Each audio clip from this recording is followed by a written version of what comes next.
Ladies and gentlemen, hello and welcome to the second in our Planted on Earth talk at this year's flagship launch event here on Granary Square, King's Cross. My name's Sam Peters. I'm one of the co-founders of Planted, the first contemporary design event aimed at reconnecting people and spaces with nature. At Planted, we want to make the commercial case for nature by working only with partners, brands and businesses who place the environment and nature at the heart of everything they do. Over the past 18 months, like so many others, we as an organisation have come to recognise the transformational potential in rewilding as we look to find ways of enabling biodiversity in natural habitats in a bid to avert a climate and environmental catastrophe. It remains a hugely controversial subject for many, although there is a growing movement of people who see rewilding as one of the most important means of tackling climate change. I'm delighted to say there are 4 people on this panel who know a great deal more about it than I do. Starting to my left, Patrick Begg, the lead on climate change and the outdoors at the National Trust, who are exploring new and innovative ways to use their huge estate of land across the United Kingdom to deliver real and sustainable change.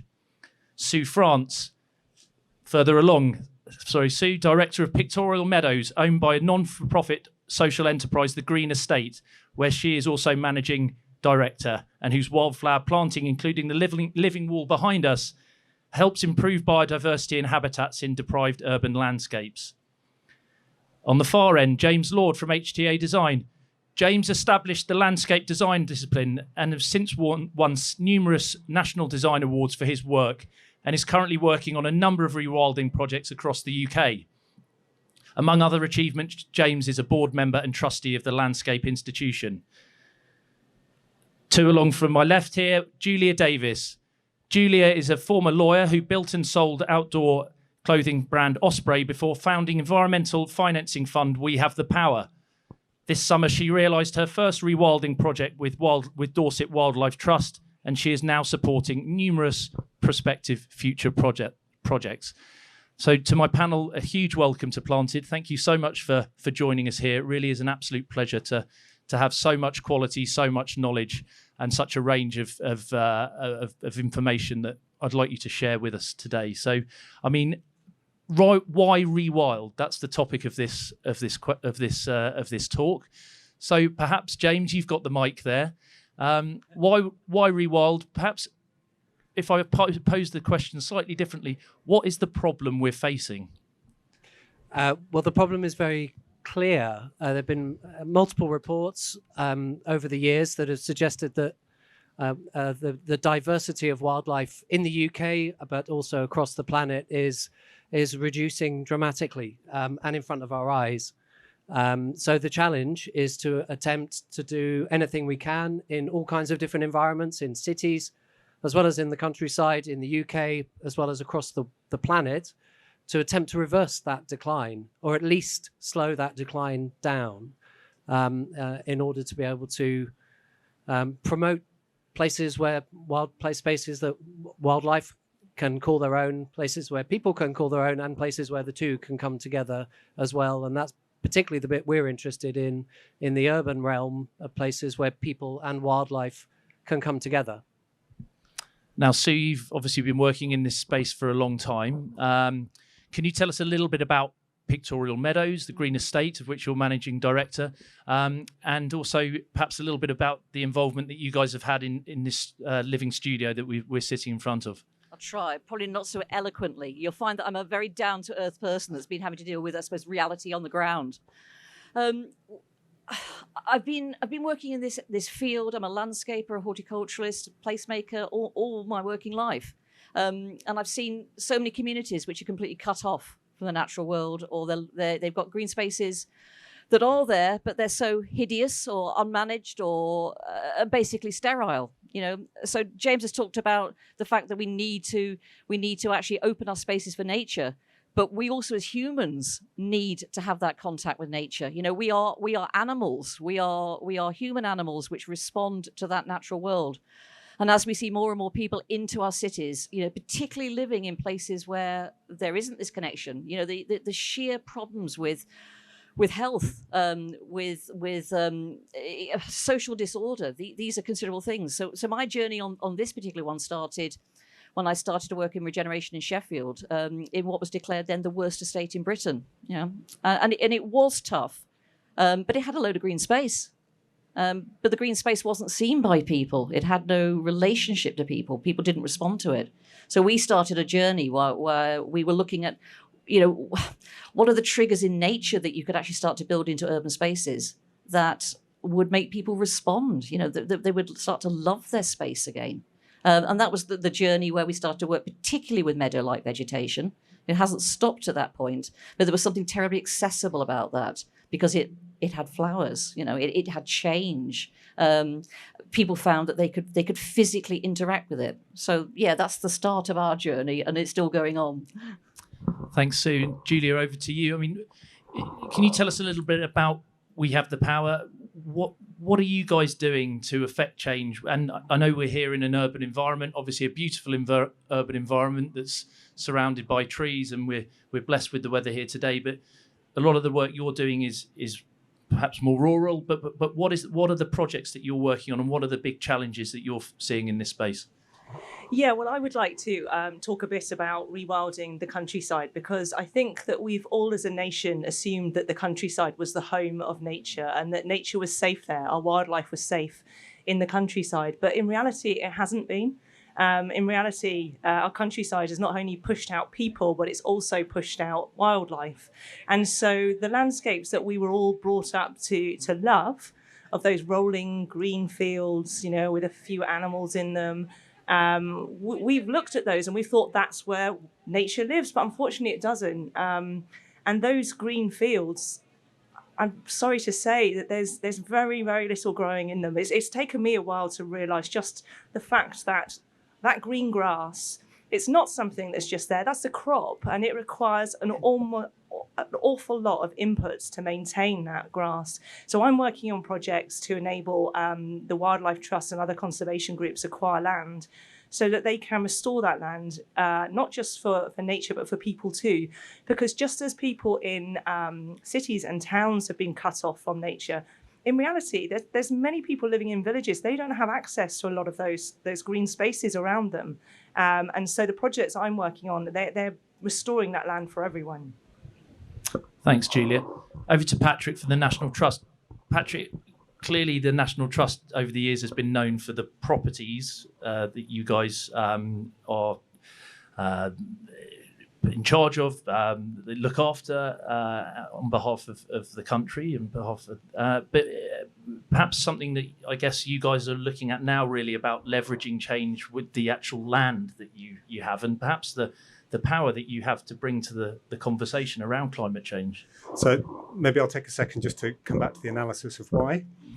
So there are two worldwide emergencies. One is the precipitous decline in the natural environment and nature, biodiversity and habitats under severe risk, and it's a 50-year decline, and it's not turning around. So we need to address that. And secondly, the climate crisis. So they are intimately interlinked. So very strongly, we believe that part of the solutions that we must all reach into are around nature. So rebuilding nature is fundamental to becoming resilient about climate change, and also tackling carbon emissions and carbon sequestration and storage, the sucking of carbon out of the atmosphere and storing it long term. A healthy, functioning natural environment does that for us at very low cost.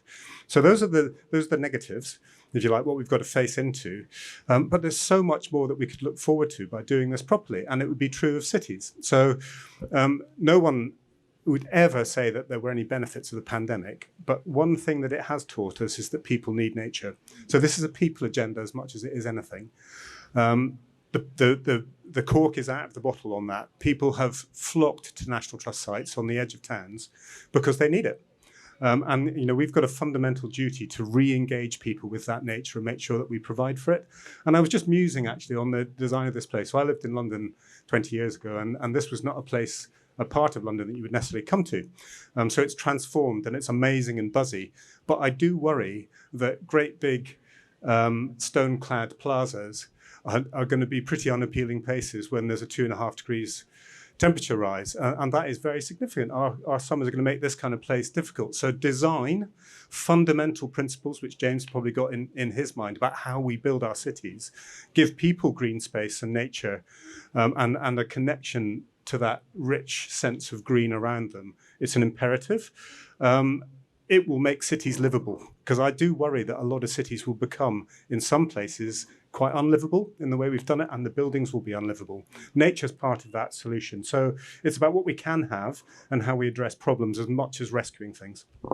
Fascinating. Thank you, Patrick. And in unseasonably warm but beautiful weather, obviously today, it's obviously interesting to see where everyone's gravitated to the shade, and trees provide that shade. They provide that human comfort. James, going to you, if I may then, let's talk about the value of nature in city spaces and the value it provides to people. Well, I think the value is manifold. It obviously, we talked about the way it encourages nature. We describe it as resilience, and how planting, and especially tree planting, but planting and greening of all types, builds resilience into urban areas. Meaning that we have to face facts. The planet is going to get warmer. It's going to get warmer quite quickly. We don't know how warm it's going to become, but it's going to become intolerable by all accounts. So we need to adapt our cities to make them more resilient, and then in turn make us more resilient to the inevitable change that's going to be coming. Trees play a huge part in that, just simply with the shading, not only shading people, but shading the ground and shading buildings. Just the fact that this stand of trees here is stopping the heat from the sun being absorbed by the ground, which is cooling, doing its little bit to cool this whole area. And the cooler the city is, the less that building needs to have its air conditioning turned on, and using energy. So it's all very interrelated and interlinked. If these trees were also providing a biodiversity benefit, then you've got a full cycle of you beginning to create a place that is both resilient, is combating climate change, but is also bringing biodiversity back to the cities. And if you can sit underneath it as well, it's great for people as well as for nature. So there are all kinds of strategies that can be employed and need to be employed. And you're absolutely right. Cities need to change, and they need to change quite quickly. There was a report recently from the Climate Change Committee suggesting that we're actually further behind now in terms of our resilience to climate, to a warming climate, than we were 10 years ago. So in that measure, we're actually going backwards. But there is reasons to be cheerful. There are lots of good things happening and lots of good examples of projects and developments like this where greening is being taken very seriously. And I think it's rapidly evolving and it's changing all the time.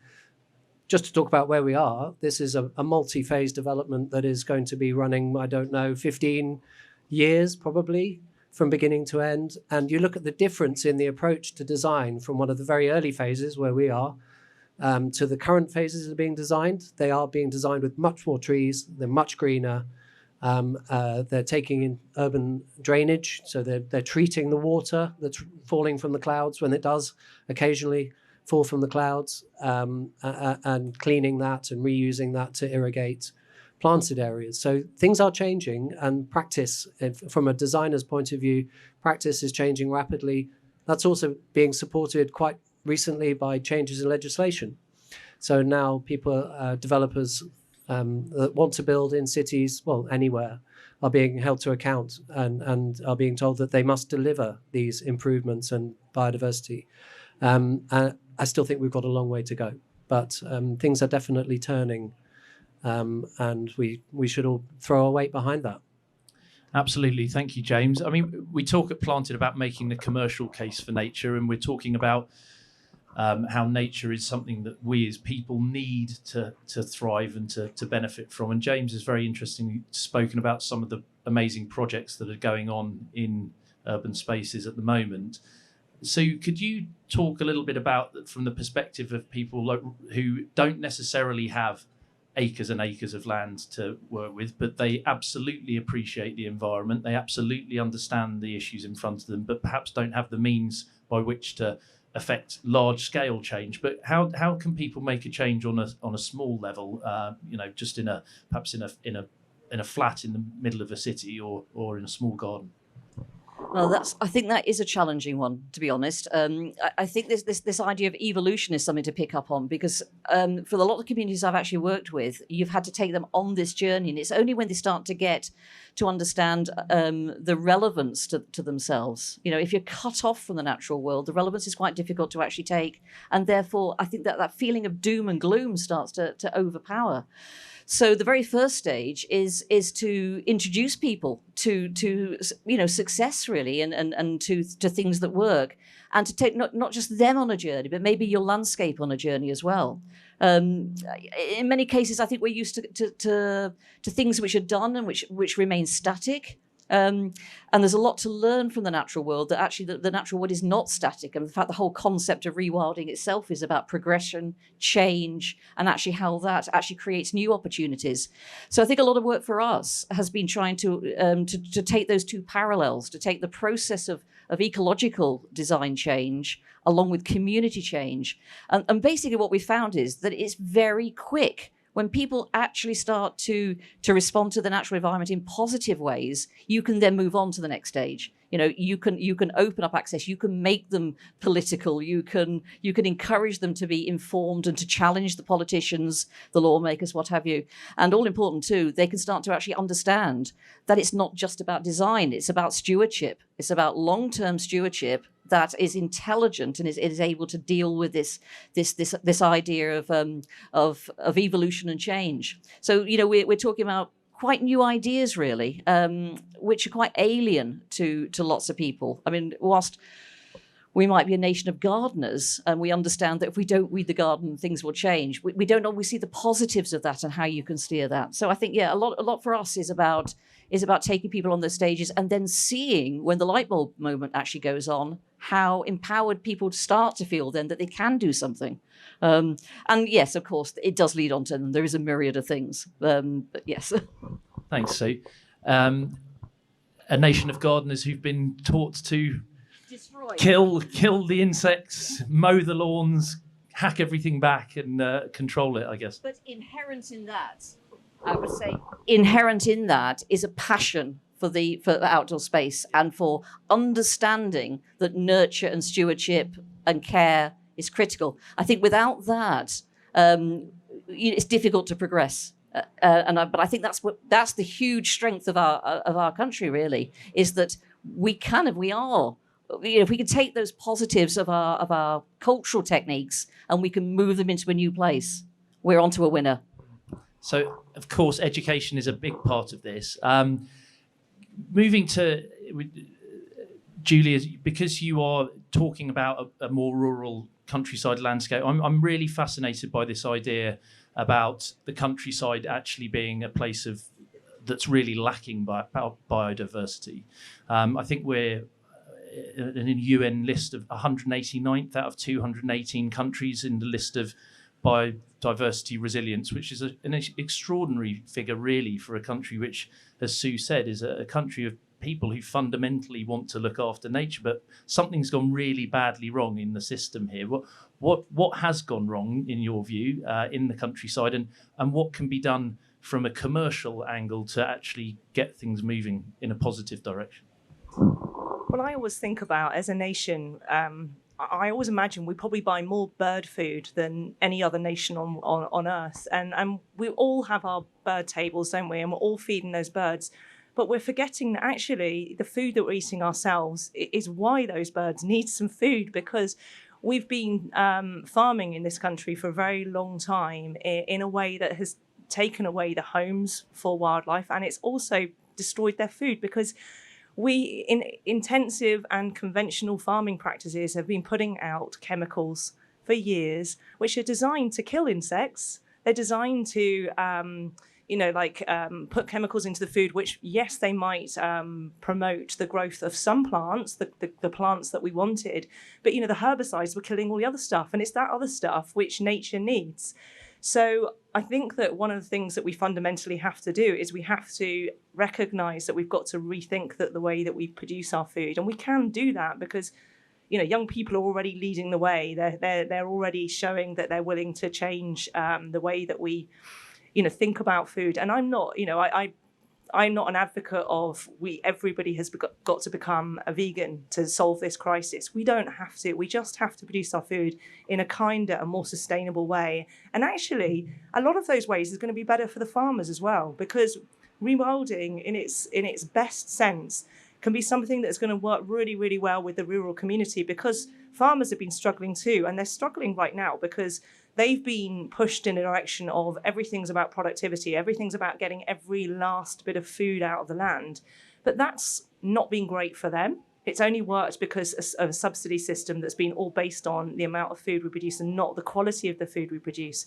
So actually, with this opportunity now that we all recognise the crises that we're in, and we've got to rethink the food system, there's an opportunity now to make the changes that are going to be better for that rural community, better for farmers, and better for us. But we do need to be honest about it.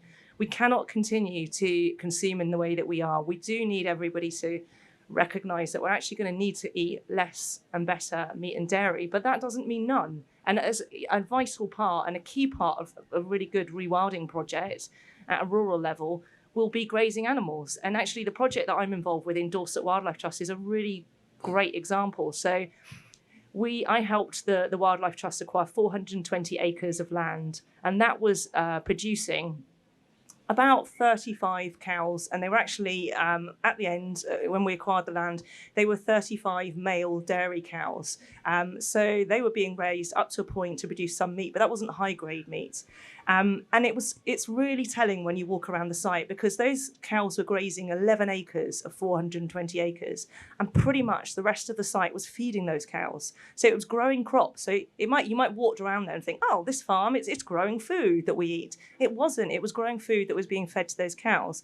Now, when we change the way that we're going to manage that site going forward, we're potentially going to actually raise a similar number of cows, but they're just going to graze the whole site in a sort of like a more rewilded way. And they'll be raised more slowly, but we won't be putting into the site all of the chemical inputs, which were basically making those lovely looking green fields deserts for nature.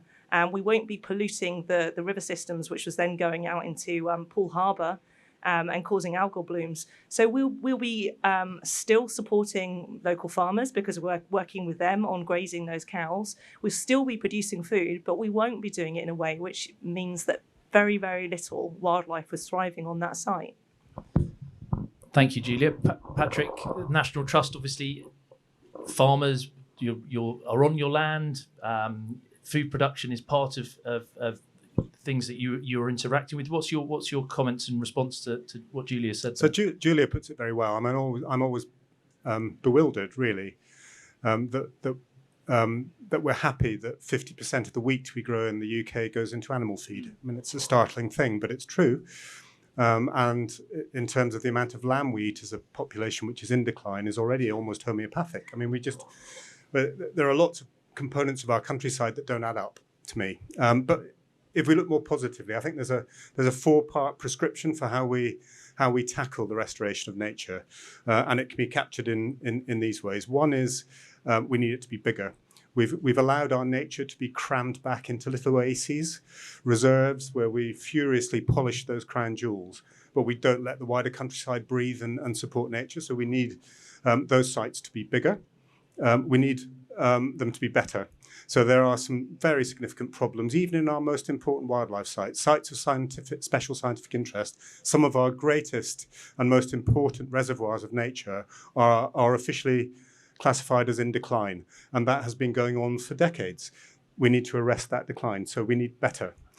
We need more of this nature, so we need more of those sites. Again, these number of oases are vanishingly small, but we seem to be happy about that. Now, there's some signs of progress. The government is committing by way of a metric, to get 30% of our land cover by 2030 protected for nature. That's a good step forward, and we've got to hold their feet to the fire on delivering that. So more is the third component, and the fourth one is more joined. So we have allowed, through the way that particularly our where we configure our road system, our infrastructure, our towns and cities and housing developments, but also our farming, we've allowed big barriers to put up that don't allow nature to move, breathe, feed, progress. So we have severed all the natural systems that have allowed nature to operate as an ecosystem. So we need to find ways to reconnect that through green corridors, and that can happen in cities and towns as well, to join up the barrier that we put in the way of them in our grey spaces. So those are my four parts. We can all hold that in our head: bigger, better, more, and more joined up. That's the way that we turn around nature's decline. Fantastic. Patrick, that's wonderful to hear. James, as someone who's very much involved in the urban landscape, your thoughts around that from an urban context? Yeah, I just wanted to pick up on the joined up point, because it's something we talk about a lot in our work, and we describe them as nature recovery networks. And this is building resilient cities by connecting pieces of green infrastructure, hopefully high quality green infrastructure, both for people and for nature, as we've already talked about, but allowing them, building and developing and designing oases, isolated spots of nature, are nowhere near as powerful as a connected network of places where nature and wildlife can migrate along, and these habitats can join up together. And it sounds quite difficult to imagine, but it's all around us, and it's right there. So roads, streets, motorways, canals, rooftops, lots of examples where you can build in a very dense urban environment complete nature recovery networks where wildlife can migrate through a city, and find places to feed and find places to breed. So it can be done. But it does take some very careful planning, and I think we should be looking at a countrywide, at a landscape scale, at how to allow our landscape to recover, and we should be looking at it in an urban environment as well. And I think all of this needs leadership, and it's been done before in different areas of urban development. And I think the focus now needs to be on nature recovery in the urban environment. Thanks, James. And Sue, we're down here in the south of England at the moment. I mean, it feels like it's a conversation that's happening, and of course we have to constantly check ourselves that we're not just in our own little world that's of like-minded thinkers. But talk to us about what's happening in the north of England around this. Are there rewilding projects going on up there? I know obviously you're involved in some in an urban context, but what's happening in Sheffield and your locality? Exactly the same as everywhere else, really. I mean, there's all the mega projects which are looking much more at the large land areas, without a doubt. I mean, it's the same organisations, and therefore this knowledge is very out there and shared. And it's, the National Trust is England wide, Wales wide. Thank you very much. The Wildlife Trusts are obviously heavily involved in this whole area of trying to rejoin and get mega spaces. I mean, we know that in terms of the total carrying capacity, that's exactly what we need. I think, again, when it comes to the urban area, though, it is much more difficult. It's not difficult technically. You only need to actually look at aerial shots, and very quickly you can join the dots up and actually identify those key strategic corridors that would make such a difference. But the difficulties with that, and the difficulty in the north, of course, is poverty. But the other difficulties is getting different agencies to work together, particularly in an urban context, because you're talking about, and I know this happens in rural contexts too, that you only need one landowner to not want to actually join in to cause such a block. But in an urban context, you've got multiple agencies, multiple landowners, and they can completely and utterly block projects for a long time. So there's no lack in terms of, I think, technical knowledge now, professional knowledge. We've known a lot of this for 20 years. The frustration is the leadership, actually having a leader at each city level that is also joined up, that is actually willing to see this kind of thing through. The timescales that these projects take, again, anyone involved in this knows that it can take 20, 30 years working up some of these schemes to actually compile things to, again, I worked here 20 years ago and I used to avoid this place like the plague. And I bet it didn't just happen overnight. So it's that continuity. And then, of course, yes, the funding to actually do this. And when you're fighting for absolutely everything, it seems a bit pie in the sky to be thinking about design that is going to actually benefit ourselves and nature for 30 years' time. I mean, I do, the positivity, I think, around seeing how so many people have sought nature out in the last couple of years, and the crises which seem to be piling on us is putting the pressure on. And I think the fourth thing for us and me comes down to public pressure. We have to express this. We have to say this is important to us, that it's important to our children and so on. Because basically politicians do what we tell them to do and where we put the pressure on. And if we're not shouting loud enough about this, it's extraordinarily difficult. So there's no difference between South and North at all, apart from, the elements of poverty. We know what we can do, but it does take time. It takes persistence. It takes public support. And it absolutely takes leadership. Yeah. Thank you very much, Sue. I know the National Trust has done some amazing research here into poverty and the relationship between access to nature. If you just hold 1 second, I am just going to, sorry, Patrick, just because I'd love to hear Julia explain something around the relationship between rewilding, the opportunities around nature-based tourism, and actually getting people out of the poverty cycle, enabling jobs through investment and really buying into nature and the value of nature. And then I'd like to, if I could come to you, Patrick, and just hear more about the National Trust work in this area as well. Please, thank you. Yeah, there has been a perception that rewilding is just basically abandoning the land, and that means that there will be no job opportunities in relation to that land. So if I can just explain to you about our project down in Dorset again. So on those 420 acres, it was employing less than one person. There was no one farmer farming all of that land. It was extra land for various farms. And because it's so automated, less than one job was, basically being provided by that land. So already, sorry, just when you're saying it's so automated, what do you mean by that? Explain that. Yeah, the amount of machinery that's involved. So this isn't like as it was previously, where there's lots of people working, and even these big, the big factory animal farms, the number of jobs there is very, very small. So where Dorset Wildlife Trust has now taken over the land, there's already, in place of less than one job, there's already now 2 full-time jobs on that land. And we are still, I'm very passionate about every single project that I work to enable. One of the key factors I'm looking for is for it to be creating rural either job or business opportunities. So on the land going forward, even though we're rewilding it, we will still be offering up that land to a local farmer for her to graze her cows on there. So it will still be offering sort of business opportunities. And as we develop the site, it will become a fantastic place for people to visit. Again, in terms of allowing access, so on the site previously, there were a couple of public footpaths, but like many public footpaths in the countryside, it was a narrow little space with a barbed wire fence on one side and all the nettles growing out on the other side. So people were just squeezed into this tiny space. We're going to open that up.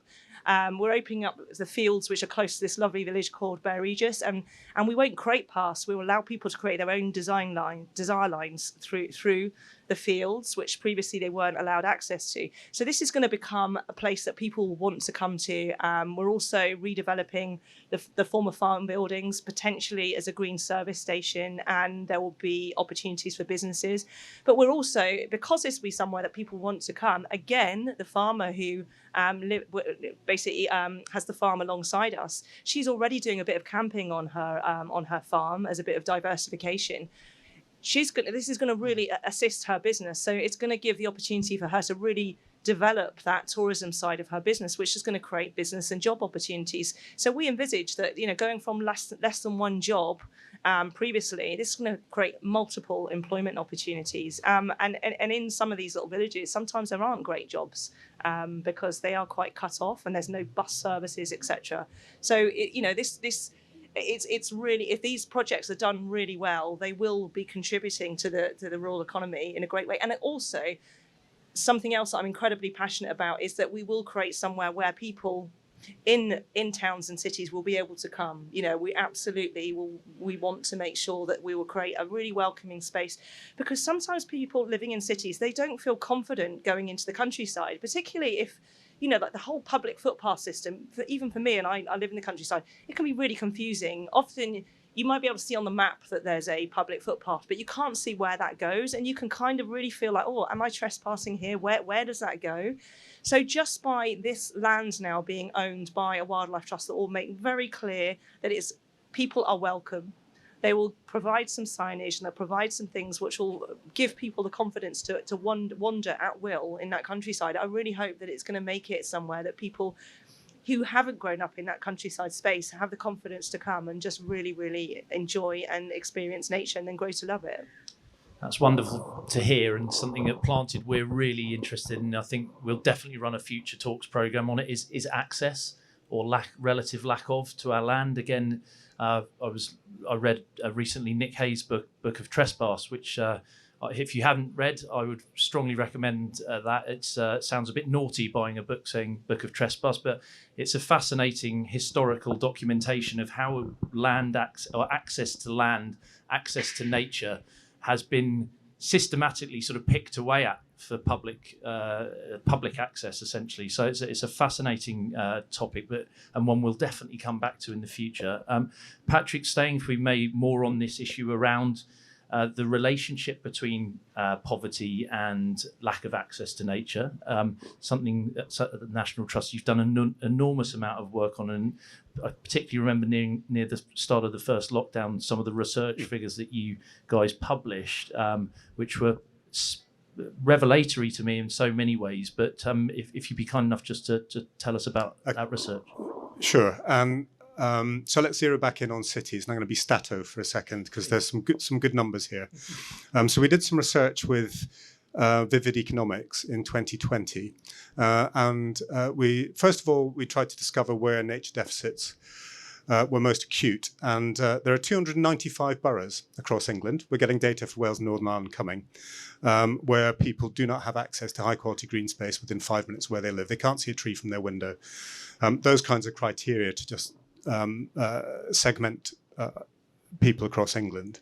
And lo and behold, those 295 boroughs also map almost directly onto the places affected most by COVID. So we have public health issues and pressures which match to biodiversity, nature deficit pressures. So there is already a persuasive case to be made to policymakers, to government, in how you invest in turning that around.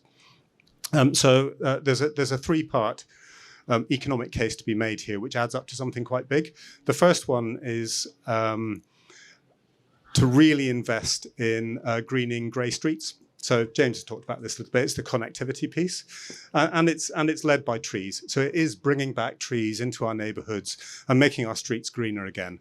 And it was very clear from our research that using methodologies called Green Book methodologies, which the Treasury used to understand how government invests its money. So this is really credible stuff. For every £1 spent on greening a street, you get £7 of public benefit at the back of it. That's pretty persuasive. The second thing that we found that has the greatest payback and which would deliver some real public benefit is improving the quality of our parks. So making our parks rich in nature and accessible to people when they want to use them in a safe way, with all the facilities, good toilets, etc. That kind of investment to make parks fit for the 21st century. So that was the second part of that. And then an investment of £1 for every park that we could, this is the startling one, by the way, for every £1, you get £100 of public benefit back. So there's a really persuasive economic case on doing that. And then the third bit was our urban fringe. So we're blessed actually for having a green belt in England, which has stopped all sorts of bad developments happening, but it's a one-trick pony. It just stops stuff. It doesn't really enable good things to happen. There aren't any standards. It doesn't have to be rich in nature, and generally it's not. So it's not doing what it could be doing for us as a public asset.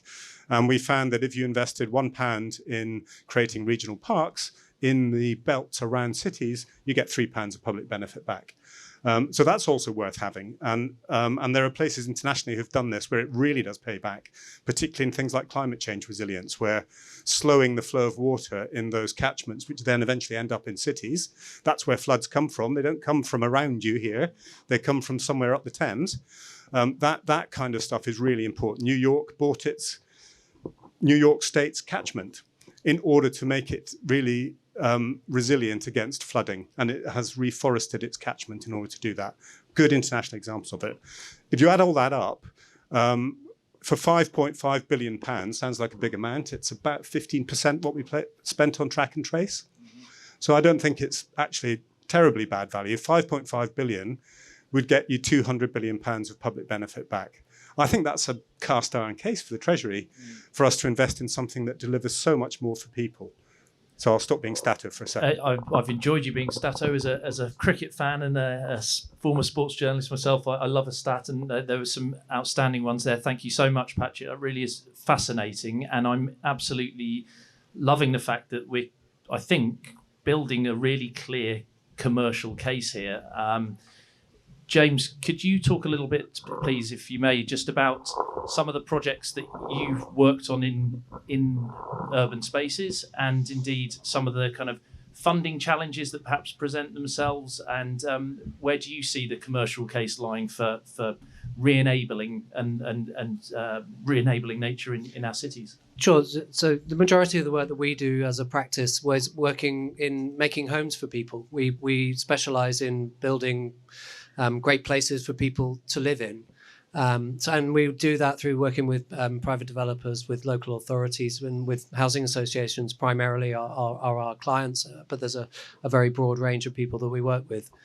And what we find is that actually we've been talking about it for a long time. So my sort of last 20 years of professional practice has been 15 years of me telling clients that we really need to design in nature an awful lot more, and we need to plant more trees, and we need to create more natural spaces because it's good for people and it makes them healthy and happy, and it's good for nature for all the reasons that we've just discussed. And I've had the last 5 years clients turning around to me and saying, James, we really need to plant more trees and make more green spaces and make these places more natural, which is really encouraging to hear. And I admire the clarity with which you're able to describe the economic benefits. I think in my part of the world, it's slightly harder to be so precise in it, other than I talk to my clients a lot. And they say in the private sector, so where they're selling homes, they say good quality natural green space makes the homes fly off the shelf.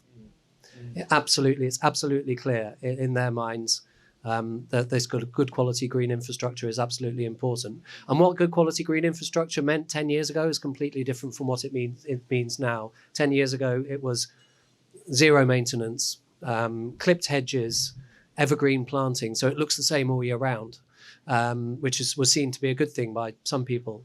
To stuff that now is highly seasonal, is very full of flowers, very naturalized. If you've been seeing the coverage of the Chelsea Flower Show, you know, we've got just this week, we've got clients coming to us now saying, I want that in my developments, which is completely new. Should be encouraged. It's not a natural landscape, but it is far more beneficial than what has been traditionally built around people's houses. And also we're finding increasingly from the public sectors and from housing associations also saying the same thing, that we need to reimagine the places that we are housing people in order to benefit them and to benefit the planet. So we really are seeing this very clear and compelling case.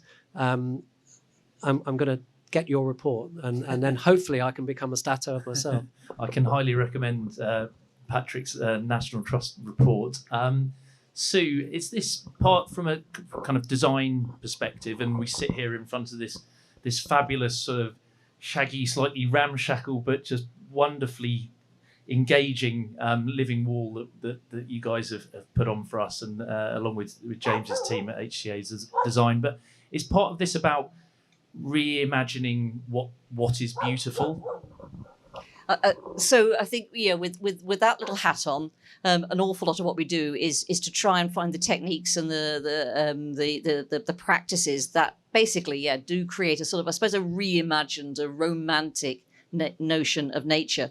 But what it does is it takes us on a journey, because to start with, as I said earlier, we didn't really know. We wanted and we strive for these things, but how do you make some of this actually work in reality? So we've been on this journey of actually, how do you really make it work in reality? But also, how do you share that with others and try and roll this out so it's practical? So that's been a major thing. But I'm going to go back to the economic bit, because I was really struck by your description, Julia, of actually how, by embracing this, you actually make jobs and you transform places. So I'll just pick on two Sheffield projects. One that we've been involved with in terms of remaking our estate. Now, up in Sheffield, there's a fabulous place called the Chatsworth Estate. And when I arrived, in Sheffield 20 years ago from London, and sat and cried basically at the awfulness of this housing estate, basically I said, why can't our housing estates be the Chatsworth? And basically that's what we did, but through the parks, through the green spaces, through all of those things that then also provide jobs. So over 20 years, I mean, we employ about 50 people now. From when there was zero, we've employed hundreds of people over that time. The houses that used to be given away and everyone was disappearing from, and they needed gap funding when they first started to do it, and now basically people are desperately trying to get into the neighbourhood. There's businesses have settled. So the economic uplift that has probably come from the green space uplift is phenomenal. And another one in the Sheffield city centre, again, Sheffield was not the most beautiful of cities, and it also suffers significant flooding. And again, taking a much more holistic approach around flood management, which has gone right from the uplands management, working with the National Trust and the Wildlife Trust and the countryside, all of these ones, but right through to the city centre, to a fabulous project called Greater Green, which essentially has dug up the ring road, turned most of Sheffield, which was utterly no-go, into this fabulous landscape, design landscape that again has just brought businesses, people, livelihoods, there. So basically, with great place and naturalistic place and the techniques that we all need to learn to do this, absolutely it drives economic change. Julia, if you could perhaps elaborate on that. And I was just joking earlier on about the kind of mowing our lawns, and you talked about this mechanisation of farming.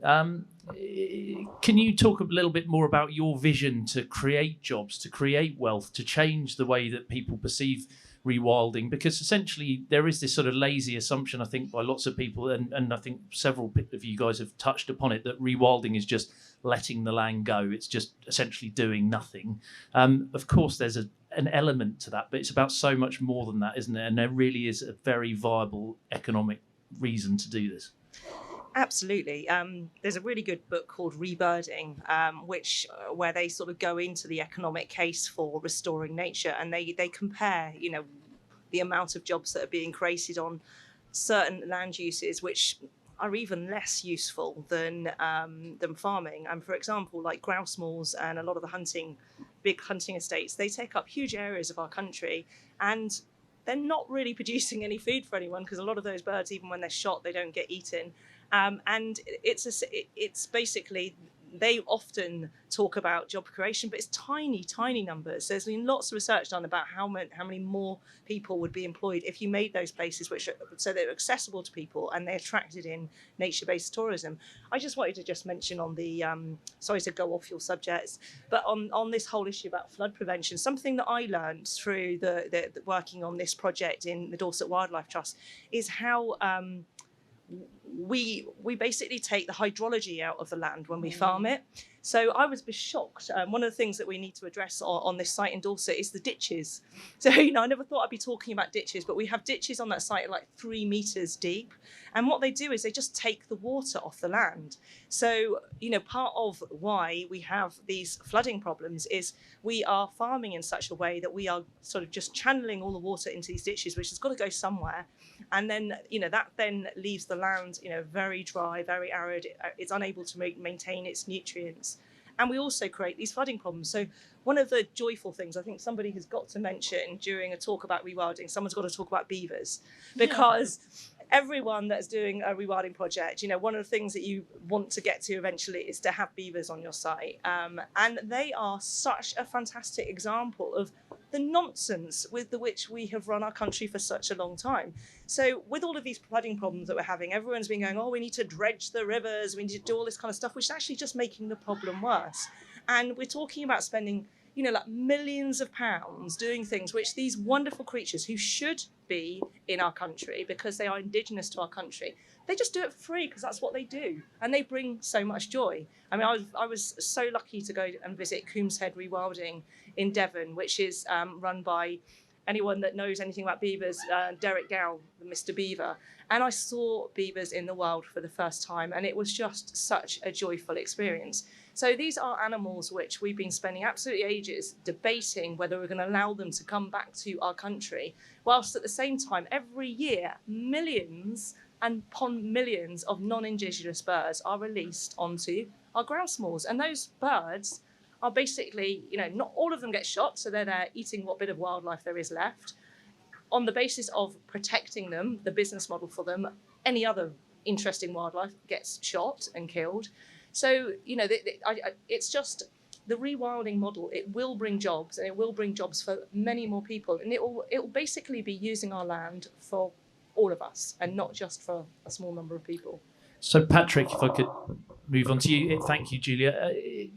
What can the National Trust do here? It feels to me as if you are personally on board with the concept and the idea of rewilding. Where does the National Trust go from here on this? Well, we've got a huge opportunity, Sam, because we've got 200,000 hectares of land in England, Wales and Northern Ireland, which can be put to, and which should, by charitable purpose, they're a charity, that's what we should be doing, put it back to public benefit. But I do want to mention that there have been some very significant things before we go pointing fingers and saying that this is a blame game and someone's right and someone's wrong. So in 1947, until this year was the last time we had an Agricultural Act, and that effectively set out what we wanted from farming. And it said, grow as much food as possible at the cheapest price. Yeah. So it was a post-war mission to feed the nation, absolutely of its time. But here we are in 2021, and we've got a new National Agricultural Act for the first time since then. And that is very different. And we fought very hard for this. It is about providing from the land what society now needs most. And what we need most is resilience to climate change, protecting ourselves from flooding, capturing and storing carbon, regaining biodiversity so that our ecosystems can function properly, and providing public health and well-being through brilliant public access. All of those things are functions of land management that our farming community should be brilliantly suited to providing. So this is about a change in the direction of an industry, not of casting it aside. So this is an agenda for mutual benefit, Sam, is what I would say. And we must frame it in that way. So with us leaving the European Union, we are freed from the shackles of the Common Agricultural Policy, which has allowed us to redirect a lot of our policy around this and to pay money to land managers for different things. But what it's also brought is a huge threat to the existing business models that farmers operate, particularly in those precious uplands, the Lake District, Snowdonia, the Cornish coast, the places that you'll probably be familiar with from holidays, but part of our national spiritual centre, I think. And to date, they've been managed through the subsidies that the Common Agricultural Policy has provided, and they essentially have driven some very intensive farming practices. Businesses in those areas, farm businesses, are at risk of unviability. 50% of the incomes in those upland farms generally come from public subsidy at the moment. So if public subsidy is going to be pivoting into paying for these public goods that we've described, and I think most people would say, I'll have some of that, then that is the future for a business model of a farm, we think. And we need to be encouraging, helping, supporting our farming community to move into that, at the same time as recognizing that we do all eat and we do have to put food on plates, and there are places which are very well suited to do that. But notwithstanding, our diets need to change. given the pressures that we're under. So I would say that this is an agenda of mutual benefit and support, and that's where we want to be in the National Trust. And I think that's absolutely a wise and sensible point to make. And I think, Julia, we were speaking before about there is nothing really to be gained by putting people's backs up, by being confrontational, and we need to take people with us on this journey. You told a story about, just certain journalists who can, and I as an ex-journalist myself, I can absolutely see the role the media have to play in this, but we need to take people with us on the journey, don't we? Yeah, I strongly believe that we need a just transition for farmers. Many my family are from South Wales, and many years ago, the coal mining industry was just ripped out of communities, and those communities have never recovered from that. And we can't let that happen to our farmers. I mean, the big landowners, they will be fine because they will, get whatever new payments come in. But who we need to look after are the smaller farmers, and particularly the tenant farmers. So it's absolutely crucial that what we come up with now is a new business model for farmers, a business model which means that they can carry on doing what is absolutely in their heart. And many of them, farming's been in their family for generations, and they are passionate about providing food. So we cannot, make them feel bad about that, just because we've now realized that we need to, as a nation, change our eating habits. That's not, they were doing what we asked them to do. And you're absolutely right. They were producing food, and they were told that their job was to produce as much food as possible. And they were told the best way to do that is to increase productivity. Now, we need to provide them with the tools and the support to allow them to change. And that doesn't happen overnight. Yeah. They delivered on their mission. It was just perhaps that mission went on for too long. And so I think we're all on the same page here. I'm very conscious that we've got 5 minutes left here of what I very happily and would definitely describe as a superb conversation. I'm so grateful to everyone here. I hope you feel that you've had an equal platform, but I'm going to put everyone on the spot a little bit, if I may, because I hope lots of people in this audience now understand a little bit more about rewilding, understand that there is a genuinely commercial case to be made here for re-enabling nature, for restoring nature, not just holding the line, but actually finding ways to re-enable these habitats and species that really, let's be honest, human behaviour has caused their destruction in many ways. So how are we going to get things moving? How are we going to actually affect change? We've touched on politics. I'm happy to go there if you guys are. James, at a political level, what needs to be done? Well, absolutely at a political level, there's a lot that needs to be done. I just wanted, if I could, just to reflect very briefly on, absolutely agree with everything that everybody has said about agricultural change is needed, landscape scale change is needed. But I would only sort of, that doesn't mean that individuals don't need to change as well. Yeah. And everybody that's listening here and everybody at home, and we all individually need to take responsibility and change the way we lead our lives as well. And it's really quite simple. It's sort of, in some ways it's doing less, and in other ways it's doing more. It's doing less, if you have a garden, stop mowing the lawn quite so much.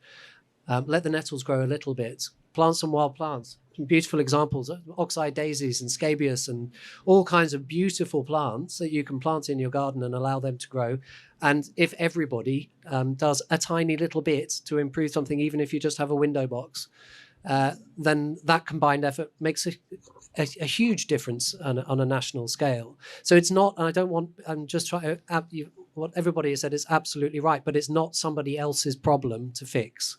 It's everybody's problem to fix, and everybody can contribute to it and use your vote to make, that would be my political point, is use your vote to make sure that the politicians are aware that people care about these things and that they will be unseated if they don't take these matters seriously. Wonderful and eloquent explanation, which you did just come back to politics on at the end. But I'm just looking here at the Farham and Chandler planting that we've got around the Planted in Nature sleeping installation, and I'd strongly encourage everyone to go over there after this and enjoy a seedlip drink and have a look at some of the planting that's gone on over there. Come and have a look at some of the planting that's on this wall. If you've got a small windowsill at home, any scale, it's possible to just do your little bit to help nature and think about nature at all times.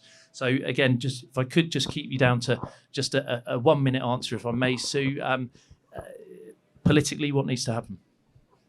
You have to keep talking about it. You have to make everyone realise that it is important, and you have to realise that we do need all of this. There's a spectrum of solutions. It's not one of us pitched against the other. We're all in the same thing. We've just got slightly different kind of phases on this. It's about basically embracing whatever you can and doing something yourself, even if it is that window box. That is important. And if you feel powerless, at least. Yeah, let your grass grow. Thank you. Julia Davis? Can I answer the politically? Definitely. Right. So we need to make the government do what they say they're doing. So they've said that they're committed to the 30 by 30. And at the moment, they're claiming that we're just protecting about 26% of the UK for nature. But actually, the Wildlife Trust, etc., I don't know if you agree with this, Patrick, we reckon about 5%, because what the government are doing is they're claiming that all national parks, everything in national parks, even the high street of villages in national parks is there for nature. Also, all of the intensive farms in those parks, all of the grouse moor, sorry to bring that back up again, are protected for nature, and they're just not. So we need the government on this issue and everything else, in particular the climate emergency, we need them to actually follow their words with action. Thank you, Julia. Patrick, if I may, the last word to you. But it's a privilege. Two things, and do it within a minute. The first one amplifies Julia's point, and there's an environment bill going through Parliament at the moment, which is about to become an act. We're calling for government to enshrine legally enforceable targets for nature restoration in that act, and it's not certain that they will yet. So that's part one. So that puts it on a par with the legally enforceable targets for carbon net zero that the government is committed to for climate change. Let's do that. The second thing is to invest 5.5 billion in nature recovery in cities for a 200 billion payback. And that can be done through the current comprehensive spending review that all government departments are pursuing right now and is meant to report by Christmas. Fantastic. Thank you so much. Ladies and gentlemen, I'm sure you'll join me in thanking our panel. James Lord from HTA Design, Sue France from Pictorial Meadows, Julia Davis from We Have the Power, and Patrick Begg from the National Trust. I've learnt a huge amount from listening to these guys talk. It is incredibly inspirational to hear that there are solutions out there. The conversation around rewilding is carrying on, it's developing, and we all need to learn more about it. It's been something I've personally found absolutely fascinating in the last 18 months, and I've no doubt we at Planted are going to continue talking about this a lot in the years to come. Thank you so much. I'd be so grateful if you could join us for a drink over at the Sleeping in Nature installation. Thank you, all of you, for coming here. Please do visit www.planted-cities.co.uk. Enjoy our event that we've put on for you guys here. We've got our natural living show section, our marquee down at the top of Stable Street there. We've got the Botanical Market behind us in the Canopy Market, which is some wonderful nature-based products. And of course, we've got our Sleeping in Nature installation, which I've mentioned over there. But I've been Sam Peters. This has been a wonderful panel talking about why rewild. And thank you for coming. And please continue to enjoy Planted over the next few days. Thank you.